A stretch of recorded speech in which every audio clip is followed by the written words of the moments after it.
Good to see you, students. This is Bakir. Welcome to the ninth lecture of Pastoralists in the Modern World. इस lecture में हमारा topic होगा where have the grazing land gone. Last lecture की मदद से हमने देखा कि मसाई जो है कैटल हर्डर्स थे और ये हमें ज्यादातर ईस्ट अफ्रीका में देखने को मिलता है। ऑलमोस्ट 3 लाख केनिया में एंड 1.5 लाख टेंजानिया में।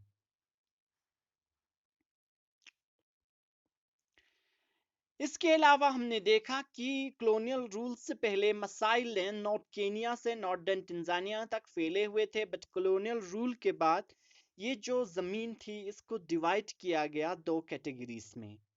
सारे बेस्ट ग्रेजिंग लैंड को वाइट सेटलमेंट के लिए यूज किया गया ब्रिटिशर्स ने। इसके अलावा जो मसाई कम्युनिटी थे इनको फोर्स किया गया एक छोटे से एरियाज में रहने के लिए जहां पे पास्चर्स बहुत ही कम अवेलेबल थे होते थे।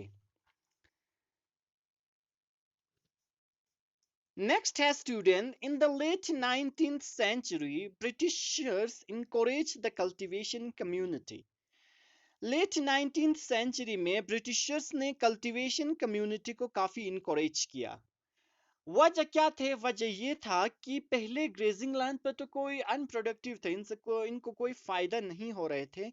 कल्टीवेशन से बहुत फायदा हो रहा था ब्रिटिशर्स को, जिसकी वजह से उन्होंने कल्टीवेशन कम्युनिटी को बहुत ज्यादा इनकरेज किया और पेस्टोरल लाइफ को, जो पेस्टोरल कम्युनिटी थे, उनको डिस्करेज कर दिए।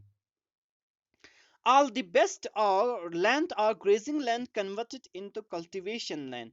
सारे बेस्ट लैंड और ग्रेजिंग लैंड को कल्टीवेशन लैंड में तब्दील किया गया।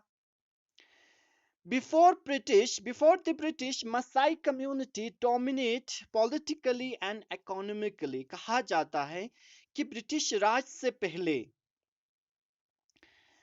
जो मसाई कम्युनिटी थे ये पॉलिटिकली एंड इकोनॉमिकली पूरी तरह से डोमिनेट था, लेकिन ब्रिटिश रूल के बाद हम ये कह सकते हैं कि सिचुएशन बिल्कुल अपोजिट हुआ। यानी पहले ये पॉलिटिकली एंड इकोनॉमिकली डोमिनेट थे, लेकिन बाद में पॉलिटिकली एंड इकोनॉमिकली ब्रिटिश इनके ऊपर डोमिनेट हुए। Grazing land also used for game reserves, यानी जो ग्रेजिंग लैंड है इसको गेम रिजर्व्स के लिए भी यूज किया गया ब्रिटिशर्स ने। गेम रिजर्व्स वो होता है स्टूडेंट्स जो जमीन प्रोटेक्ट किया जाता है वाइल्ड एनिमल्स के लिए, जैसे कि टाइगर हो गए, लायन हो गए, जिब्रास हो गए। उनके लिए जो जमीन प्रोटेक्ट करके बचा के रखते हैं उस जमीन को गेम रिजर्व कहा जाता है। Almost 15,000 kilometre length use for game reserves, और तकरीबन 15,000 किलोमीटर तक जो जमीन है वो गेम रिजर्व्स के लिए यूज किए जाते थे।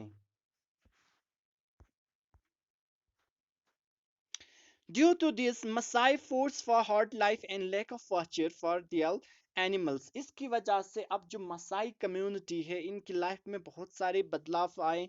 इनकी ज़िंदगी पूरी तरह से तबाह हुआ और साथ ही साथ इनकी लाइफ बहुत ही सख्त हुई और पास्चर्स की कमी भी होने लगी अपने एनिमल्स के लिए।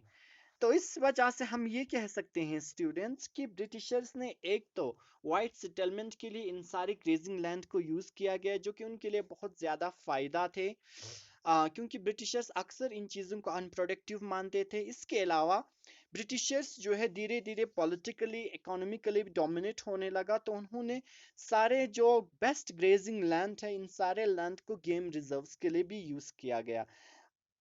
यानी 15,000 किलोमीटर तक गेम रिजर्व्स होते थे जो कि वाइल्ड लाइफ एनिमल के लिए जो है प्रोटेक्ट किए जाते थे। अब जब ये सारी चीजें हुए तो मसाई कम्युनिटी को फोर्स किया गया हार्ड लाइफ के लिए। इसके अलावा इनको एक छोटे से एरियाज में रहने के लिए जहाँ पे पास्चर्स बिल्कुल कम हुआ करता था और एनिमल्स के लिए खुराक ढूंढना बिल्कुल ही इम्पॉसिबल हो गए थे, जिससे हम ये कह सकते हैं कि इनकी कम्युनिटी में काफ़ी सारे बदलाव आए। And one of the main changes क्या था? One of the main changes थे इनकी लाइफ में सबसे जो पहले बहुत सारे केटल्स होते थे, अब केटल की भी जो पॉपुलेशन थी वो बिल्कुल रिड्यूस हो गए। इनकी लाइफ जो है बिल्कुल डिफिकल्ट हो गई। तो this are kind of situation which was faced under the British rule by Maasai community. तो स्टूडेंट्स में आज का जो लेक्चर है ये यहीं पे स्टॉप कर रहा हूँ, क्योंकि लेक्चर ख़त्म हुआ है, इस वजह से अगर आपको कोई भी क्वेरीज रहता है, कोई भी प्रॉब्लम रहता है, तो आप किसी भी प्लेटफॉर्म के साथ कनेक्ट होकर मुझसे जोड़ सकते हैं और अपनी क्वेरीज और अपने डाउट बता सकते हैं। इसके अलावा स्टूडेंट्स, जो आपके एग्ज़ाम है वो बहुत जल्द होने वाला है, as you know. I hope कि सभी को जो डेट शीट वगैरह है वो मिल चुका होगा। अगर किसी को भी नहीं मिला है डेट शीट वगैरह, तो आप जो है मुझसे कांटेक्ट करके वो डेट्स वगैरह ले सकते हैं, या अपनी जो भी टीचर्स हैं उनके साथ कनेक्ट हो के जो है आप अपनी डेट शीट्स वगैरह भी उनसे ले सकते हैं।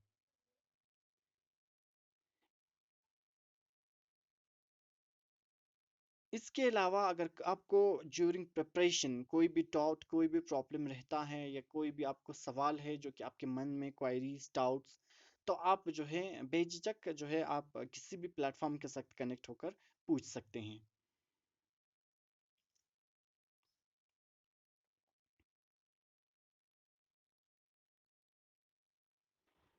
So thank you so much, students. Bye bye. Had a good day.